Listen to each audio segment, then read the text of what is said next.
All right. Hello, everyone, and happy Friday. My name is Morgan Heitzma with Scott Leroy Marketing, and today's class, we're going to be talking about Docusign. So today's portion is going to be Docusign 101. It's going to be how to create your KW branded Docusign account, how to get it connected within your KW command platform, as well as where to locate and start utilizing it within the KW command. So without further ado, this class is going to be recorded here today. You should be able to find that on our YouTube page. Usually takes about 24 hours to process, but I threw the link in the chat box down below for you guys. And throughout today's training, if you have any questions at all, please feel free to use this chat box. I'll do my best to monitor it and answer any questions in real time for you. If by chance I miss any questions, just know I'm going to stay for a few minutes at the end of class here today. If I don't know your question off the top of my head, or if we need to jump in and troubleshoot your account a little bit further, please feel free to reach out to us at support@scottleroymarketing.com. I'm going to throw that email in the chat box down below as well for you. And again, happy Friday. Let's go ahead and jump right in. So as you're taking a look here, this is the KW command platform.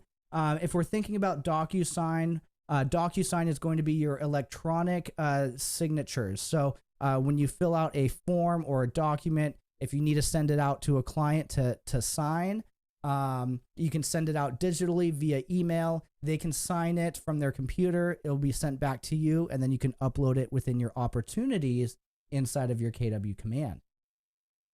So the biggest thing to note is, as we're talking about Docusign, we do need to first create or register or send that initial invite through KW command, not through Docusign.com. So this is the biggest thing right here that we typically see. Even though this is Docusign.com, if you were to create an account from the main website, unfortunately, it will not be the same sort of account that can be connected with KW command. The reason for this is those Docusign rooms, which we'll get into here in a moment. But let's go ahead and first sign into our KW command platform. For today's demonstration, I'm going to go ahead and use Scott's login here today. And as we sign in here, we are greeted with our KW command homepage. I'm going to zoom up just a little bit so we can see this a little bit easier here. And as we start to take a look at our KW command platform, to set up our Docusign, it's going to be within our name on the top right-hand corner here. If we give this a click, it should give you a drop down right here, and we're going to actually go to our settings. So it's going to be third from the bottom.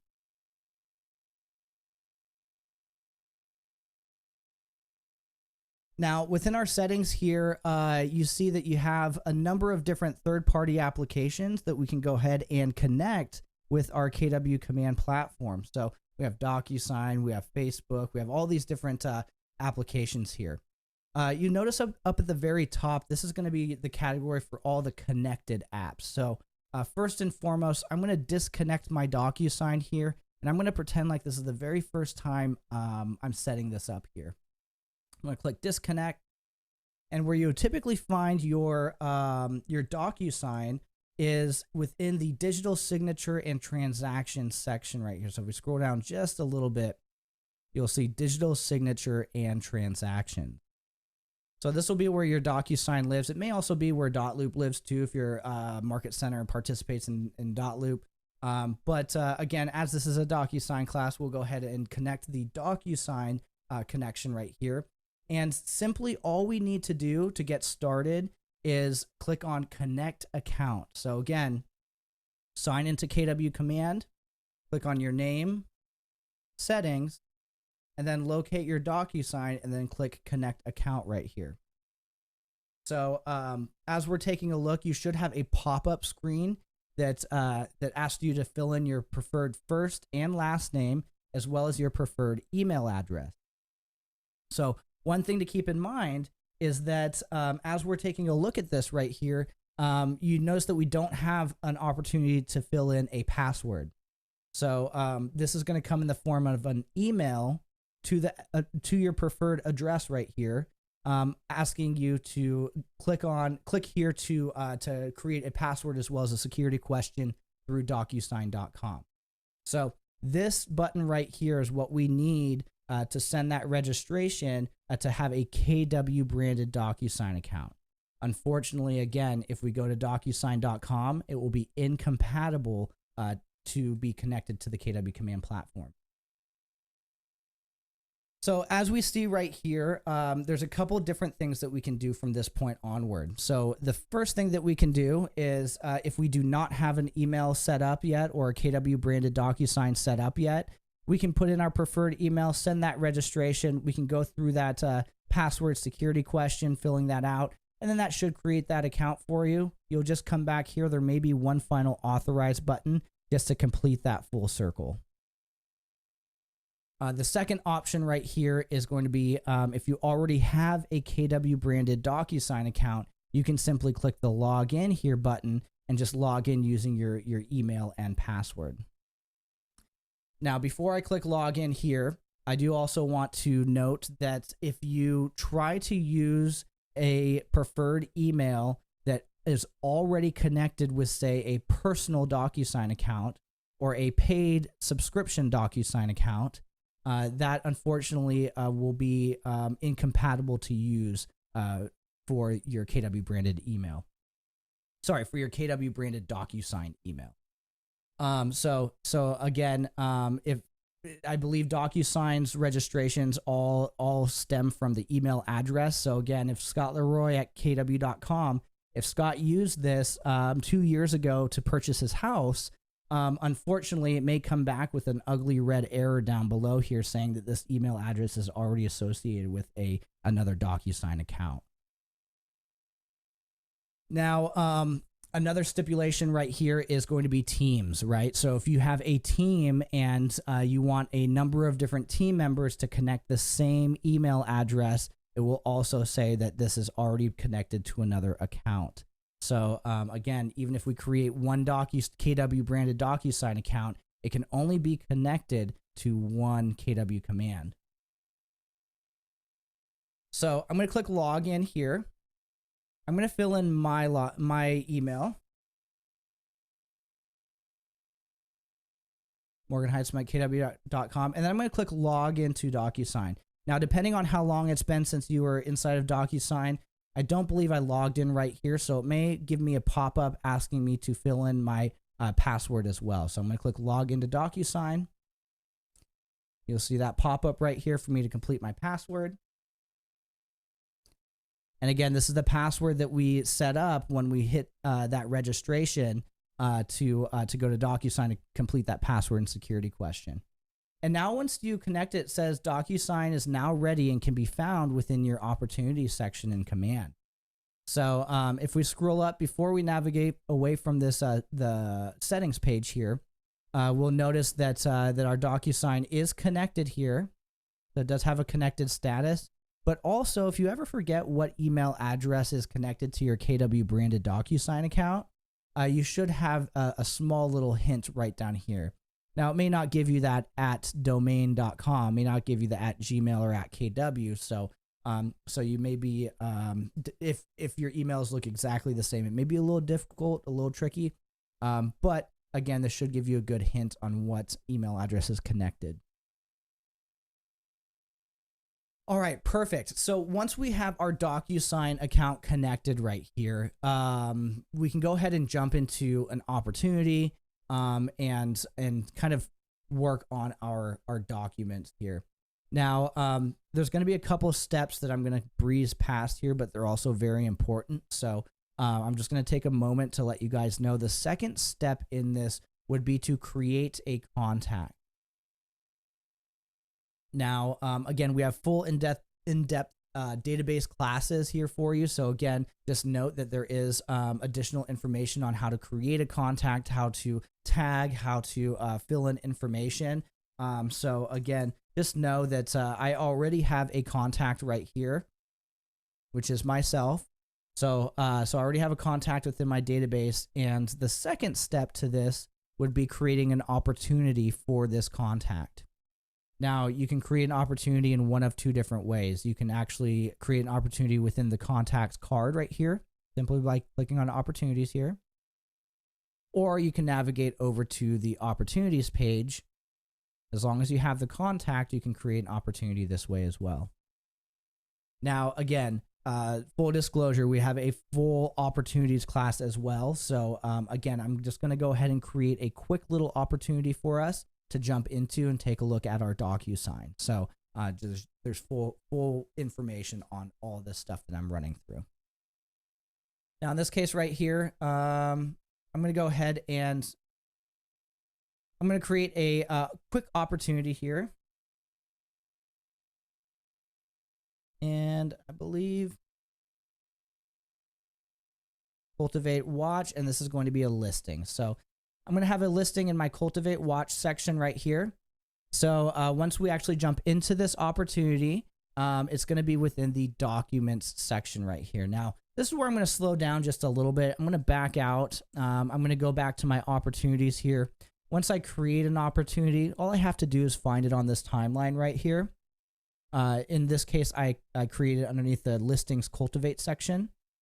So you'll see that I have my opportunity right here. So we're going to use this opportunity to jump inside of our Docusign today. So I'm going to click on this listing right here. And then again, we're going to navigate over to our documents section right here. Now, this is where things, this is where we actually get to take a look at the integration between Docusign and KW Command. So first and foremost, with a brand new opportunity, on the left-hand side, we're going to need to pick a checklist type. So again, you may not have as many checklist types as I have right here. This is totally dependent on your market center. So in this case, I'm just going to choose a residential listing. Pretty standard here.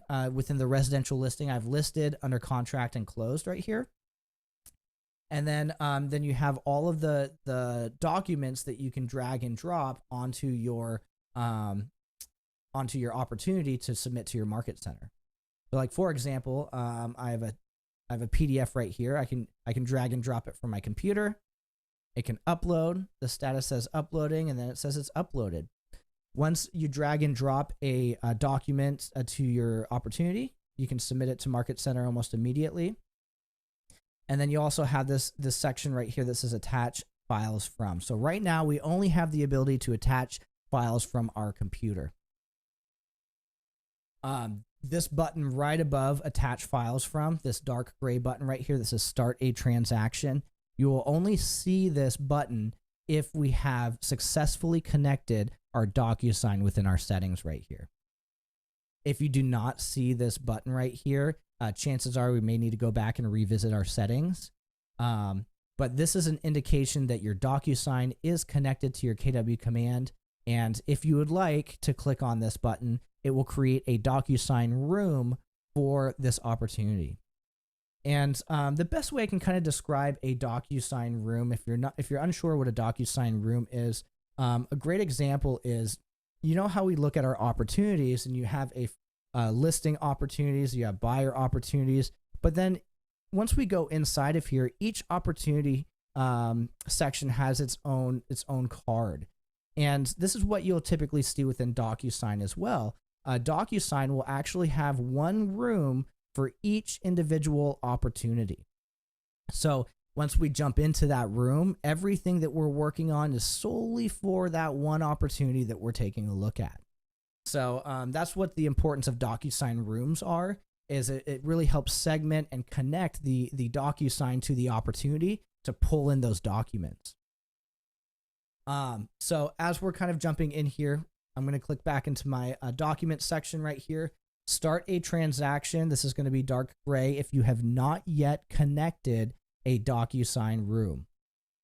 Once we click start a transaction, it should give us a new tab. So let me X out of this right here. We'll click start a transaction. It'll give us a new tab that goes to Docusign. And then it'll also change this button from dark gray to something that looks similar to this right here. Kind of like a hollowed out with blue text right here. And then it'll say go to transaction. And that's the indication when you jump in here saying, there's already a room connected to this opportunity. So let's take a look at this here. We're going to click start a transaction. We're going to choose Docusign here. Again, if you only have one platform connected, it may just automatically open this up to a Docusign for you. And then there's that new tab that we talked about. And then it creates that Docusign room for you. So now again, as we take a look on the top left-hand corner, this is the same information as our opportunity here. So Morgan Heitzma listing, and you'll see Morgan Heitzma listing right here. So everything that we're doing in here is solely for that one opportunity or that one transaction.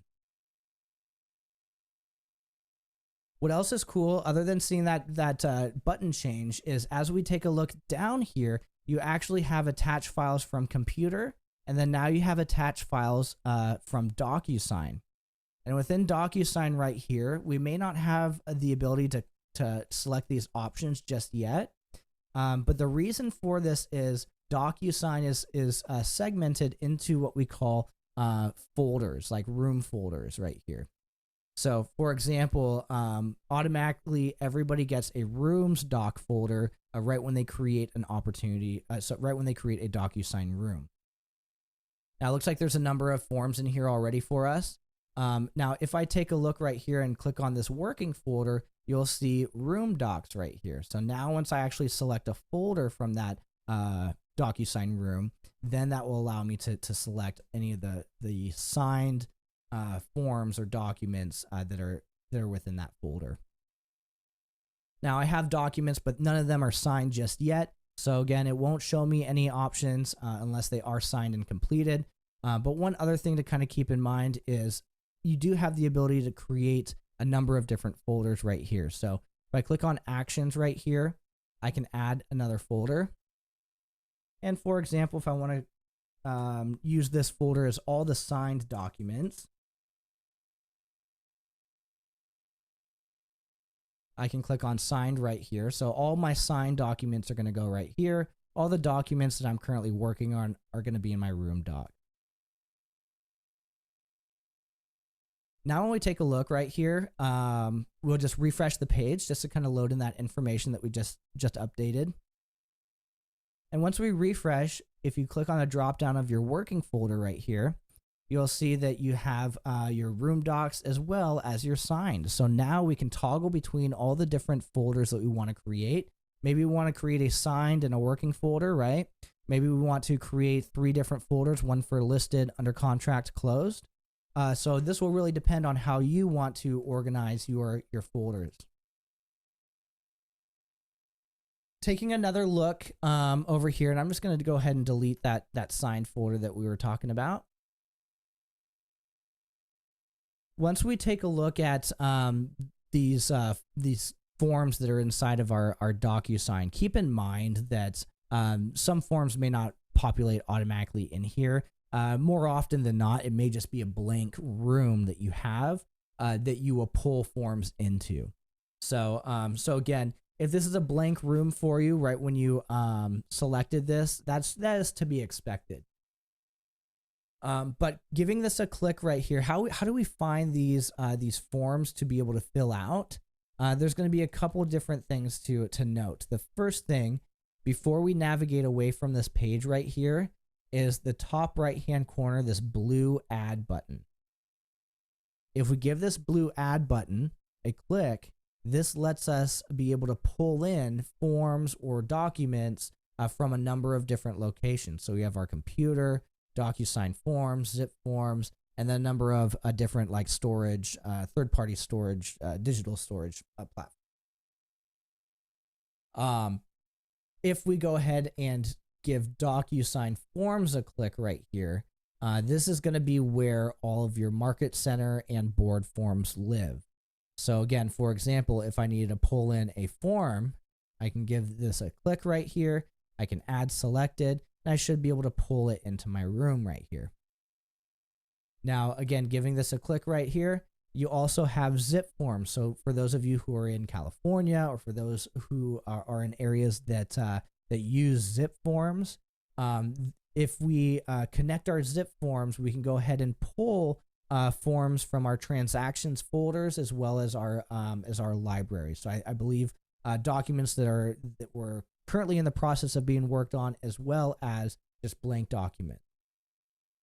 Now, something to keep in mind, how do we get these documents to show up right here is going to be navigating to like the settings within our DocuSign here. So these may not automatically populate for you just yet, but if we go ahead and take a look on the top right hand corner here, we do have like our initials or a place where a headshot would typically go, and then you'd have a drop down right here with a number of different options.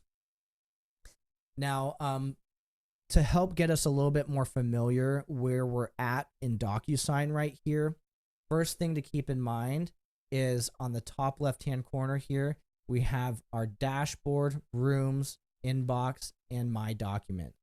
These are all the navigational sections outside of the actual DocuSign room.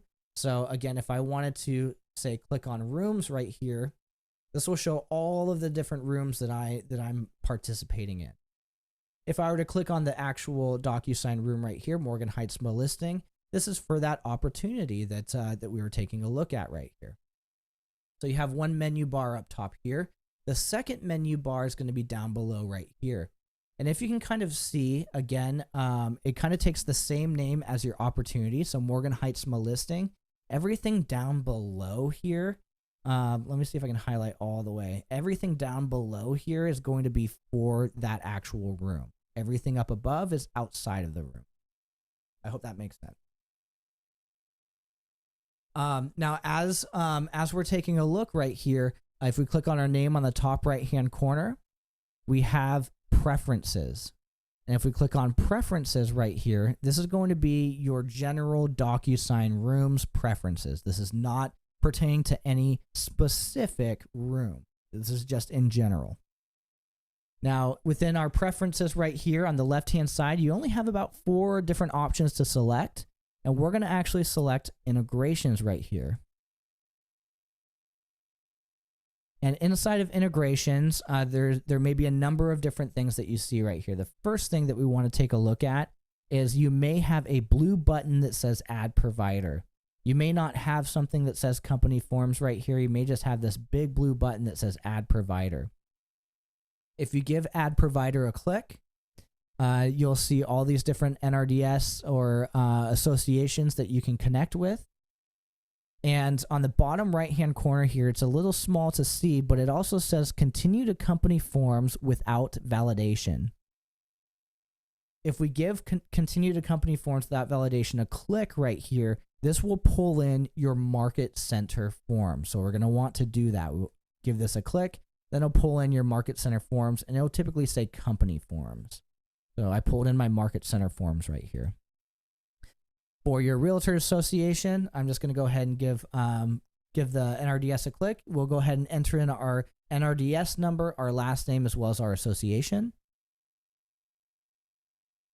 And then once we hit validate, it will pull in your association as well. And that will be how you use that to pull in your board forms. Now, up above here, again, California's a great example. Zip forms right here.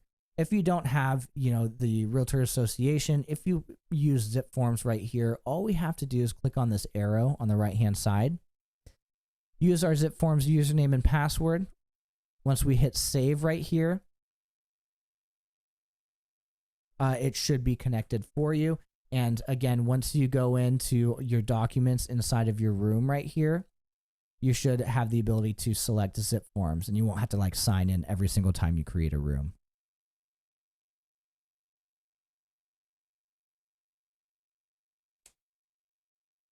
And as we're taking a look right here, Josephine, remind people that it needs to be in active documents. Otherwise, it says in use. Yeah. So one thing to keep in mind is when you pull in a form into your DocuSign room right here, chances are, if we go back and we take a look, where was that form? If we go back and we take a look, if we try to pull it in one more time, it'll say in use right here. So really only one form can be pulled into your DocuSign room. If you messed up on the form, for example, we can go ahead and delete it and then re-add it again. So again, if I click on this checkbox right next to the document, top left-hand corner of the document, it opens up a menu option right here for us to be able to delete the document. But yeah, so again, keep in mind if it says in use, chances are that this is, there we go. If it says in use, chances are it's already inside of the DocuSign room for you. But yeah, that's how you go ahead and connect all of your forms to be able to pull in. So now every time we go ahead and take a look at this, it should have the ability to pull in that form. But what else is really cool about this is if you're not sure what this is, right? Earnest money form. If you say, what the heck's the earnest money form? We can go ahead and click on the preview right here, and it should give you a sample page of what the document or form looks like. So right here, we can go ahead and take a look. It does say sample form because, again, we're only previewing it. But as we go ahead and pull that in, it shouldn't say sample anymore for us. We'll go ahead and give this a... And one thing that I did forget to mention is when you click on the document, so sample is gone right here. So we can actually see the full document. And what's cool about these right here is if you see, let me zoom this up just a little bit for us. If you see on the bottom right-hand corner of these forms right here, you'll see that it actually has an icon and it says form. If we take a look at these are what we call a DocuSign power form. And these things are really cool. What we can do with these is if we click on the actual document, so let me go back to that earnest money. There we go. If we click on the square of the preview of the document, it'll open up this page here for us to be able to fill out on the spot. So, so again, if I say 3,000 right here, and then right down below, you say it says the agent's name, buyer's name, seller's name, all this information right here. Again, I didn't type in Morgan Heitzma, but since Morgan Heitzma was the seller, the seller of the opportunity, it automatically pulled in that information for us. So really cool. And if I have a little bit more time here today, I'll show you how to take a look at that. Also, keep in mind that we have DocuSign 201. So if you leave here today knowing that there's more stuff or some things that you're wondering about, we do have another part 2 to this class as well. But in this case right here, I'll just throw in a little 3,000 right here. I'm going to hit save. How do you have the property address autofill? Okay. How you auto-populate this information right here, this is actually going to be on the details tab right here. So on the details tab, you're actually able to kind of go in and you're able to fill out all this information.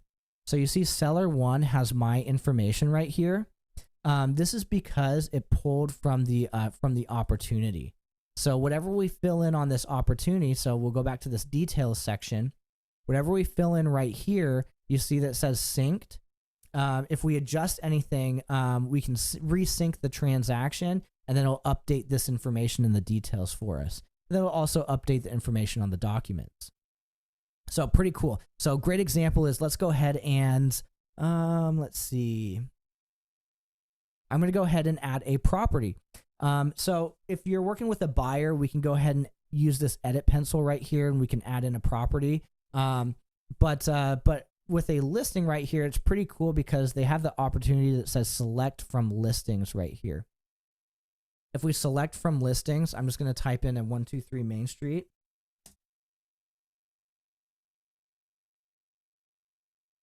And once I select this right here, do you see how it auto-populated all the information on the right-hand side?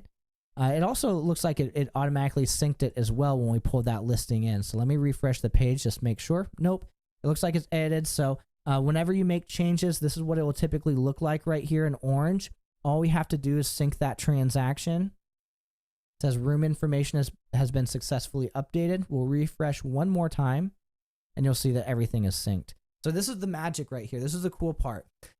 Taking a look right here, you'll see that I don't have any location information. So I don't have any address, city, state. I don't have any of this information right here because we did not have a listing yet selected for this opportunity. But now when I go ahead and refresh this page right here, since I already updated on the opportunities and resynced it, we'll refresh this right here. You see 1, 2, 3 Main Street populate, the city, state, year built, postal code. So now this information is starting to feed in and populate into your Docusign room. So this would be how you would typically get the address. If you're looking for seller information, it's going to be on the right-hand side. Seller, any part of the transaction is going to be on the right-hand side. So you have seller 1 on the right, seller 2, and that's going to be your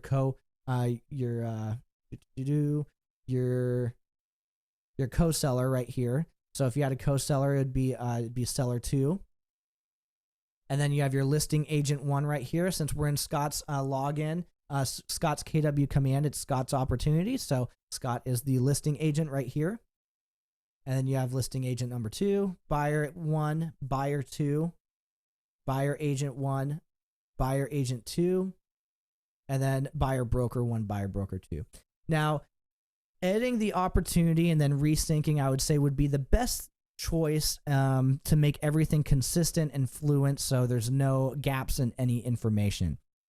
The second part right here is if something just doesn't quite look correct right over here on the right hand side, or for example, there's just a piece of information I need to edit, on the top right hand corner I can click on this blue edit pencil and I can fill this in manually. So say it's populating Morgan J. Heitzma instead of Morgan Heitzma, right? And I want to go ahead and delete the extra initial.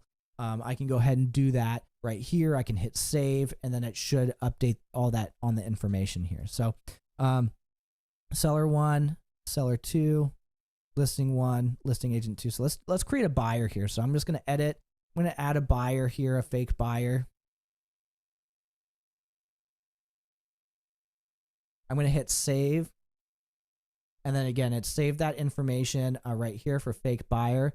So going back over to our document section right here, is there a way to add a listing broker automatically for each room? I'm not 100% sure.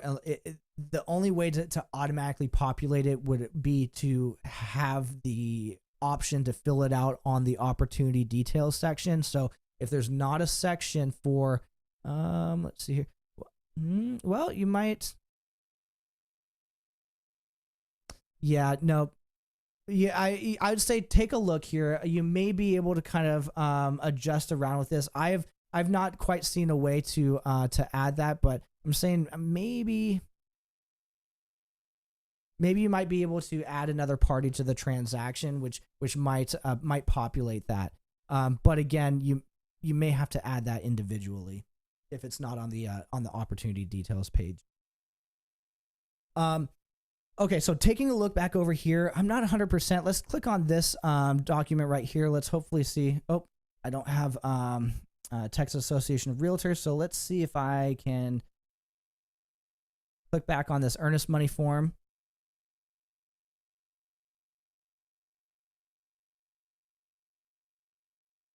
And as we scroll down here a little bit more, you see it entered in that more of that information. So buyer auto-populated a fake buyer. The property address started to populate in right here. So if I were to have added closing date on this details of the Docusign Room details page, it would auto-populate that as well. So what the details page does is essentially try to take all of the information that you would enter over and over and over again, and then apply them onto these forms for you. So all you have to do is go through, double check everything, fill in any spots that may be missing, and then send it off.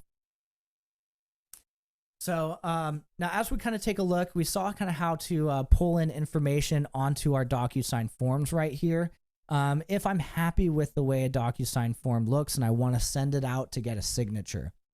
So again, since we're using this earnest money, we'll continue with that. If we click on this checkbox right here, again, it'll open up this this menu option for us. And again, it only populates when a checkbox is selected. In the middle of this checkbox next to the printer, you're going to see a pen. And in this pen, if you give this a click, this is how you create an envelope. I like to stop here and say that an envelope is very similar to if you think about the way that you mail a letter, right? So the envelope, in a sense, is going to be your email with all the documents that you're sending out. So that's the envelope. So in this case right here, we got to add the documents first. We selected one document, which again, we just took a look at, so it looks great. But if we forgot to add any documents, or if you want to add more documents, on the right here you have upload, and you can browse from your computer. You can add room docs, and then again, if you have any of these, you can use these as well. Add room documents right here. This will pull in any of the documents that are currently within our room right now. Now I'm just going to pull in a second earnest money form for us. And as we take a look, we have two documents right here. If by chance I upload a duplicate, we can simply click on this X button to delete right here. Perfect. And we only have one form right here. Again, you can sign multiple, but I think this is going to be great for our example here. Scrolling down here, you have your recipients. So your recipients, this is going to be an important part that I'd like to kind of slow down on here, because there's going to be a little caveat to this as we navigate further. So first and foremost, you have the option to fill in a name, and it should auto-populate for you depending on the information on that details, right? So we have Scott's information, we have Morgan's information, we have fake buyer, but we don't have fake buyer email. So these right here, it'll automatically populate here for us. So this is going to be the seller right here, and then we'll add recipient, and then let's add Scott.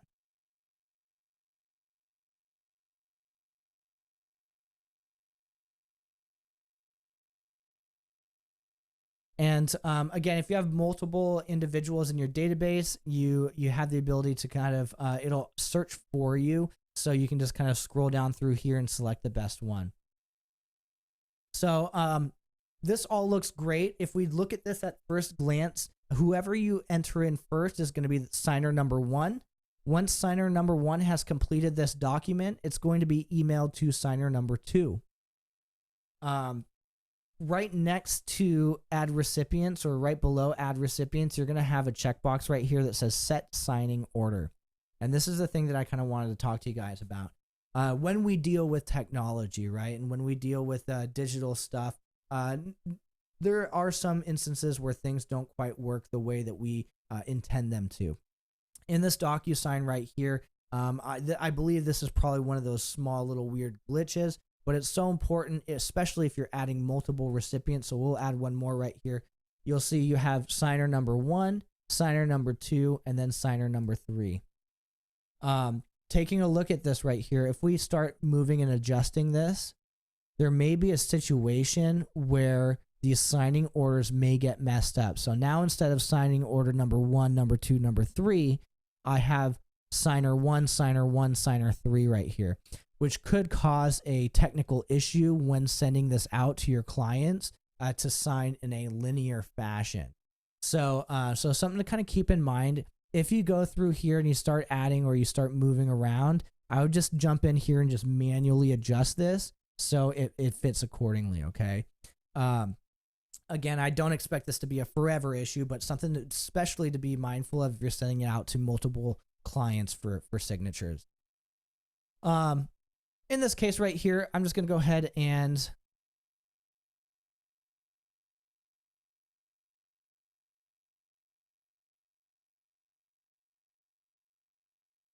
just do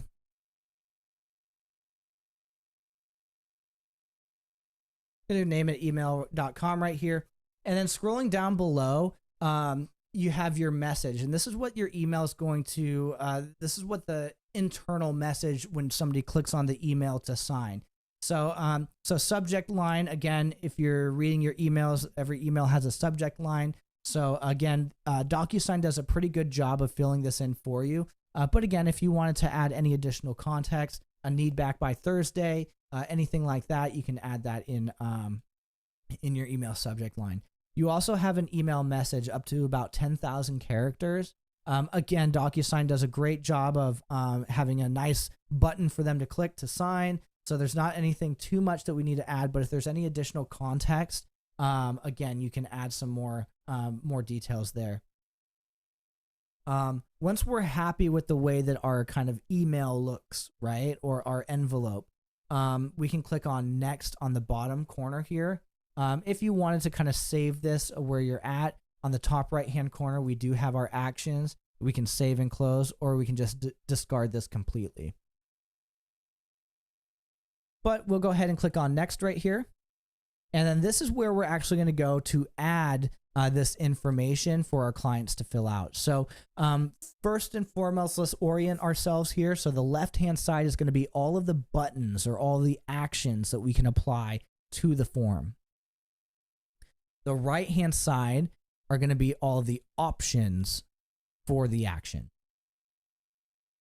So as we kind of go through here, we have our signature, which is probably going to be one of the most important things right here.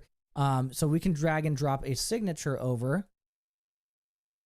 I don't think I have a signature spot on this document right here, but I'll use this section right here. We can drag a signature over, and then right when we drag that over, you see that my right-hand side was adjusted to fit all the options for the signing.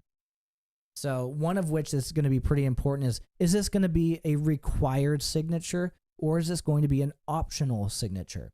So again, there's going to be some sections where you're going to be using these actions that you may want to be required and that you may want to be optional, right? Like checkboxes, things like that. Now, in the middle here, of course, we have our document, but there's going to be something else that I want to kind of take a look at right here. You see that my orange, it reflects that signing order that we were just on our envelopes right here. But on the left-hand side right here, if I were to kind of give this a click, you'll see that I'll have the option to toggle between myself or Scott right here. And Scott has his very own colors. So when we go through these signing process, we know on the document who is placed where during signing, right? So now we have myself signing, we have Scott signing right here. Again, I may leave Scott's signature optional, but again, we should be able to still see that and identify that very clearly. Even if both are optional, you'll see this has a hue of blue, and this has a hue of orange right here. Now, the reason for bringing this up is you're going to have another section right here too, which is going to be this gray section right here. You see this? It says text. So one thing to keep in mind is, since these are power forms, they're going to give you one last chance before we send this envelope out to fill in any missing information. So so again, think of these grayed out checkboxes as your last call for filling out your document. Your clients or your signers are not going to see these options, and they're not going to be able to fill this in. So again, if this is solely for you, the agent. Now, a great example is I'm going to go ahead and just preview this document. We're going to see all of these side by side on this other line right here. So we should see a text and then two signers. And as you see right here, you see that it's blank right here. So, well, this is signer number one, number two. So I can actually toggle between Scott and myself right here. But this is exactly what we're looking for. All those checkboxes that had the ability to fill in that text, your clients are not going to see that at all. So, so hopefully that puts your mind at ease a little bit. So we have signer number one, signer number two. I'm going to move these back to a required field right here. One thing to also keep in mind is we can shrink and we can enlarge these as well. So depending on how large or small your document is. One thing that I absolutely love is, you right click and you copy, and maybe you wanted to add a signature over here. So you right click and you paste. And then this kind of always happens where it just kind of slightly pastes right below your initial object. Well, over here, we have the ability to paste on location. So again, using held until, using this line, if I wanted to paste it exactly on this location, we have the option paste to location right here. and then it sets it pretty perfectly. It all depends on where your cursor is, but you can really kind of adjust it and fine tune it the way that you want. Going back over here to the left hand side, and I'm going to jump back over to yellow here. You have your date signed as well. So you have today's date that we could probably fill in. But again, you also have a date signed. So if you're wanting your clients to have a signature date stamp, we'll just put this. I don't have the signature, but we'll go ahead and just put this right next to the signature right here, and then you'll have your signature date stamp.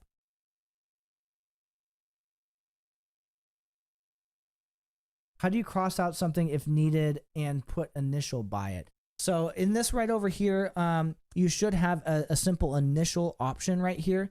So if we go ahead and drag this over, it's going to look very similar to the signature right here, but we just drop it right here.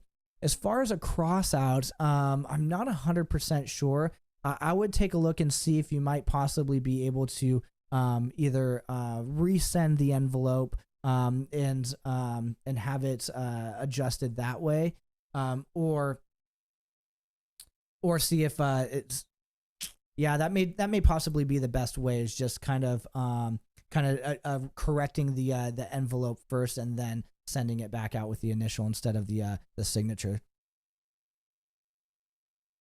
How can you adjust it so it includes your middle initial? So again, this would depend on what option you're using right here. So again, if you have if you're using a buyer or seller, the first thing that I would probably do is I would probably make sure that that's with the middle initials inside of my contacts in my database inside of Command.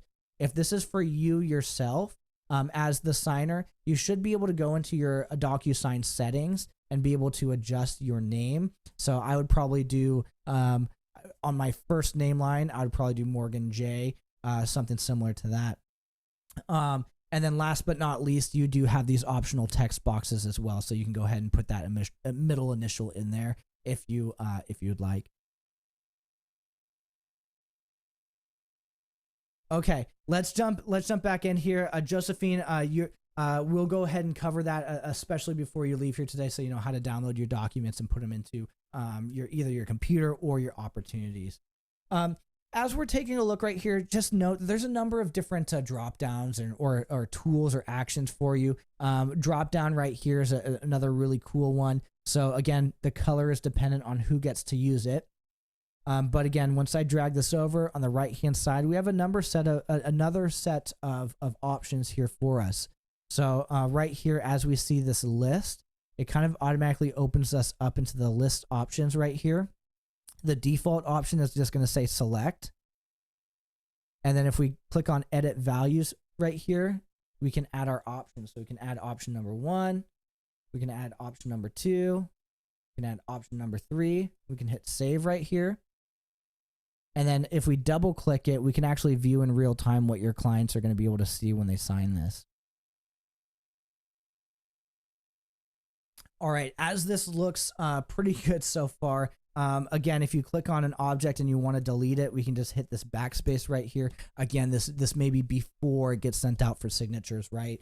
But again, everything looks great. For me, we're going to go ahead and send this out. Again, on each step, you do have the ability to save and close or discard. But in this case,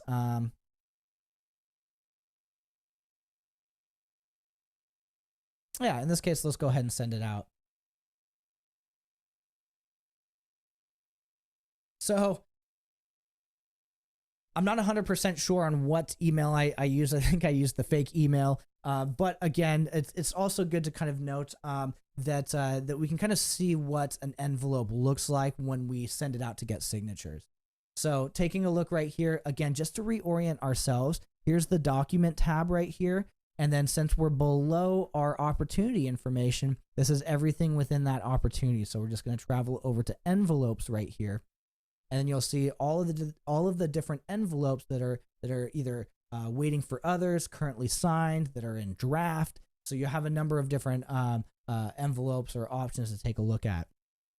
For those who may need to adjust documents, right? So if you want to use the initial instead of the signature, but it's already halfway through signing, we'll go ahead and give this a click right here. We'll see that it's currently waiting on Morgan right here. Sorry, Morgan is the current signer that it's waiting for. And then after Morgan signs it, then Scott's going to get it. As we take a look right here, you have resend, correct, and then you have this more options. So you can kind of view the documents, void the envelope. But if we correct right here, this should allow us to jump back into that, that envelope. See right here? So it goes straight from scratch. So again, this is a great thing to use if you accidentally type in a wrong email address. Every frequency reminders, admin may have to allow you to access to update that. Your admin's going to be your MCA. So again, I don't have too much information on this, but I believe it's going to be just a simple reminder to send out if individuals have not quite yet signed yet. But as you see right here, we'll go back in here to correcting, and now I can delete Scott's signature right here, and I can drag over that initial instead, and then we can go ahead and correct that envelope here. All right, perfect. So, again, once this comes back signed, we do have the ability to download it. I don't have the download option for you, but it'll also come back as signed documents as well. So when we go back to our documents section, you're going to have these blue forms, but you're also going to have one that looks green as well that says signed, or it'll have like a checkbox or something. So that will allow you to be able to take these documents and then, and then inside of your opportunity right here, this will allow you to be able to just drag and drop inside of your opportunity. If you want to download them for your computer, you just simply click on the checkbox, and then you'll have this download. It's right next to that create envelope button.